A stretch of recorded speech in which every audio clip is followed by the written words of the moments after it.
भारत, जिसे एक जमाने में सोने की चिड़िया कहा जाता था, अब वो सोने की चिड़िया नहीं रही, क्योंकि आजादी के साथ ही ब्रिटेन नाम का बाज हमारी सोने की चिड़िया को भी ले उड़ा।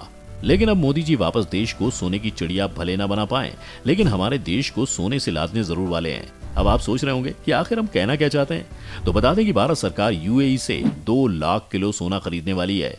क्या है पूरा मामला, आइए जानते हैं।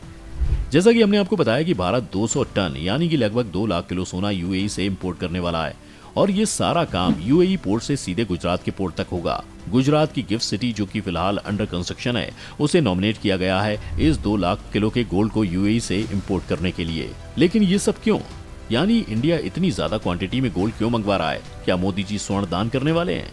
अगर आप ऐसा सपना देख रहे हैं तो माफ कीजिएगा, हमें आपका सपना यहीं तोड़ना पड़ेगा। दरअसल ये गोल्ड मंगवाया जा रहा है डॉलर से छुटकारा पाने के लिए। जी हाँ, सही सुना आपने, क्योंकि अभी चल रही है दुनिया भर में डी-डॉलराइजेशन की मुहिम, और इसके लिए सारी दुनिया गोल्ड का सहारा ले रही है। यही वजह है कि रिजर्व बैंक ऑफ इंडिया भी गोल्ड एक्वायर कर रहा है। असल में बतौर देश, चाहे डोमेस्टिक मार्केट में आम इंसान हो या सरकार हो, हम हर तरफ से दुनिया से सोना खरीद रहे हैं। और न सिर्फ भारत बल्कि चीन भी यही कर रहा है, और चीन ने भी अप्रैल से आज तक लगभग 160 टन गोल्ड इंपोर्ट कर रखा है। अगर भारत की बात करें तो हमारे देश ने 80 टन गोल्ड इंपोर्ट किया है। लेकिन सिर्फ भारत और चाइना ही नहीं, बल्कि दुनिया भी आज डी-डॉलराइजेशन की तरफ बढ़ रही है, यानी डॉलर के इस्तेमाल से परहेज कर रही है, और जितना हो सके डॉलर का इस्तेमाल कम किया जा रहा है। यही वजह है कि दुनिया भर के सेंट्रल बैंक डॉलर से गोल्ड की तरफ शिफ्ट कर रहे हैं। लेकिन इन सब में हमारा देश कैसे शामिल है, और ये आखिर डी-डॉलराइजेशन का मसला क्या है? आज दुनिया भर के ज्यादातर देश डॉलर का इस्तेमाल अपनी विदेशी मुद्रा भंडार में कम कर रहे हैं, लेकिन ऐसा तो नहीं है कि अचानक से ये सारा डी-डॉलराइजेशन वाला मसला हल हो जाए, क्योंकि कोई भी देश अचानक से सारे यूएसए के बॉन्ड्स, ट्रेजरी बिल्स और डॉलर्स उठाकर फेंक तो नहीं सकता। अब चूंकि ये प्रोसेस आज धीरे धीरे चल रहा है, इसलिए इसमें डॉलर को रिप्लेस किया जा रहा है गोल्ड से। अब एक सवाल ये मायने रखता है कि क्या ये डी-डॉलराइजेशन कोई नया कॉन्सेप्ट है? तो आपको बता दें, ऐसा बिल्कुल नहीं है। दरअसल इसका असर पूरी दुनिया पर लगभग 4-5 साल से है, और इसी के चलते भारत ने भी अपने गोल्ड के रिजर्व को पिछले 5 सालों में 36% तक बढ़ा लिया है।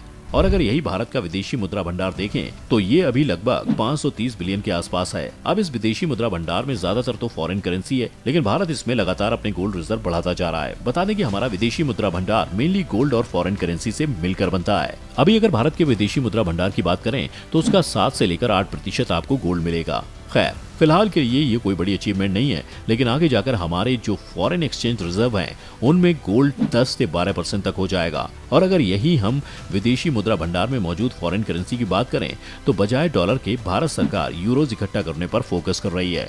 लेकिन सवाल ये कि अचानक से पूरी दुनिया को अमेरिका और डॉलर से ऐसी क्या दुश्मनी हो गई कि बायकॉट गैंग बने फिर रहे हैं? पूरी दुनिया गोल्ड क्यों परचेज कर रही है? यहाँ आपको थोड़ी जानकारी देते चलें कि दुनिया में सारे सेंट्रल बैंक्स 3 तरह के एसेट्स को जरूरी मानते हैं। पहला डॉलर या फिर डॉलर के बॉन्ड यानी कि यूएस ट्रेजरी बिल्स, दूसरा यूरो और तीसरा गोल्ड। अब यूएस की मजबूती तो हम सब देख ही रहे हैं, और आज डॉलर इतना स्ट्रांग हो गया है कि उसकी वैल्यू पौंड यूरो को भी चुनौती दे रही है। और यही वजह है कि दुनिया भर में कोई भी देश इस वक्त डॉलर को अपने पास नहीं रखना चाहता, क्योंकि बड़े बड़े इकोनॉमिस्ट के मुताबिक आज डॉलर जितना मजबूत होते जा रहा है, आगे जाकर वो उतनी ही तेजी से गिरने वाला भी है। अब इसमें एक वजह यह भी है कि दुनिया भर के सेंट्रल बैंक्स डॉलर को डंप कर रहे हैं, और इस वजह से डॉलर गिरने लगेगा। कहा तो यह भी जा रहा है कि डॉलर जितना 1997 में नहीं गिरा, उससे ज्यादा 2023-24 में गिर सकता है। अब ये तो साफ है कि रिजर्व बैंक ऑफ इंडिया अपने पास गोल्ड क्यों सेव कर रही है। तो आगे बात करते हैं कि 2 लाख किलो सोना भारत सरकार क्यों मंगवा रही है, वो भी एक अंडर कंस्ट्रक्शन शहर गिफ्ट सिटी के जरिए। दरअसल गिफ्ट सिटी गुजरात में पूरी प्लानिंग के साथ तैयार किया गया ऐसा डिस्ट्रिक्ट है जहां पर कई फाइनेंशियल और टेक्नोलॉजी से जुड़े बिजनेस सेंटर्स हैं।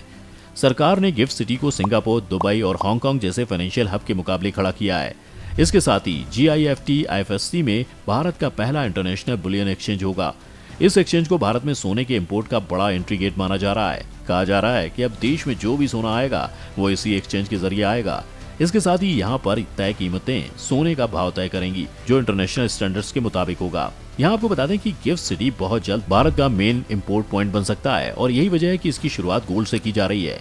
एक वजह यह भी है कि जब भी कोई देश गोल्ड, सिल्वर, कॉपर जैसे धातु इंपोर्ट करता है तो पूरे प्रोसेस को कस्टम से गुजरना पड़ता है। तो गिफ्ट सिटी में स्पेशली IIBX यानी Indian international bullion exchange available है। इससे ये होगा कि जब भी बुलियन इंपोर्ट होगा और गिफ्ट सिटी के थ्रू बाकी इंडिया में सामान जाएगा तो कस्टम प्रोसेस जल्दी होगा।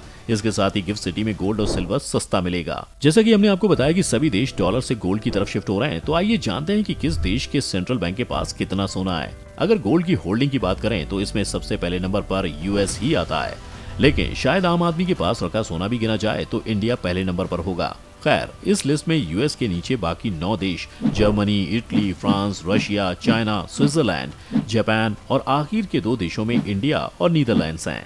बात करें रिजर्व बैंक ऑफ इंडिया की तो आरबीआई के पास आज के समय में टोटल 754 टन गोल्ड है। अब चाहे इस लिस्ट में भले ही इंडिया सेकंड लास्ट पोजीशन पर है, लेकिन जैसे ही हम 2 लाख किलो सोना इंपोर्ट कर लेंगे तो जल्द ही जापान को ओवरटेक करते हुए 8वें पोजीशन में पहुंच जाएंगे। लेकिन हम जो आपको शुरू से सोने का लड्डू खिलाने की बात कर रहे हैं, वो लड्डू क्या सच में मीठा भी है? यानी कि ये जो हम इतना सारा सोना यूएई से इंपोर्ट करने की बात कर रहे हैं, उस यूएई के पास आखिर इतना सोना आया कैसे?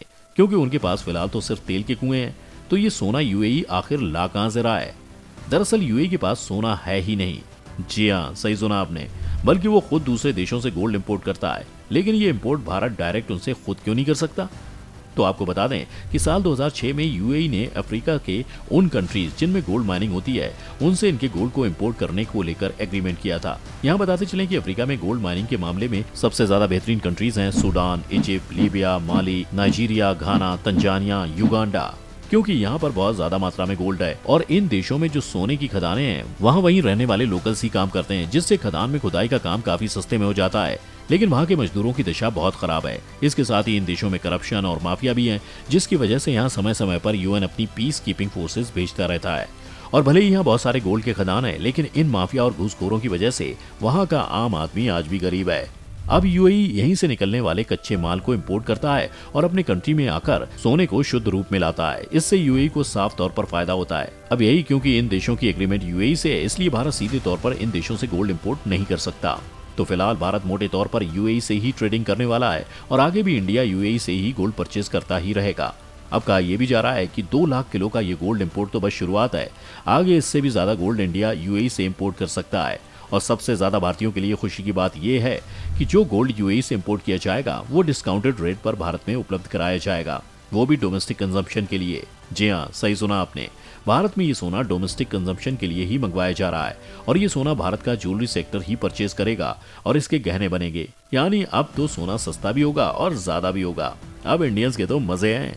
आप कमेंट सेक्शन में कमेंट करके जरूर बताइएगा कि ये खुशखबरी आप पहले किसके साथ शेयर करने वाले हैं। तो दोस्तों, ये अगर आज की वीडियो आपको पसंद आई हो तो इसे लाइक करने के साथ साथ अपने दोस्तों और रिश्तेदारों के साथ शेयर भी जरूर कर दें। चैनल को सब्सक्राइब करके बेल आइकन दबा दें।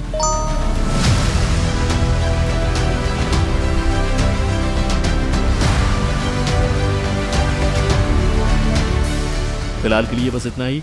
अभी के लिए दीजिए हमें इजाजत। आपसे मुलाकात होगी अगली वीडियो में। शुक्रिया।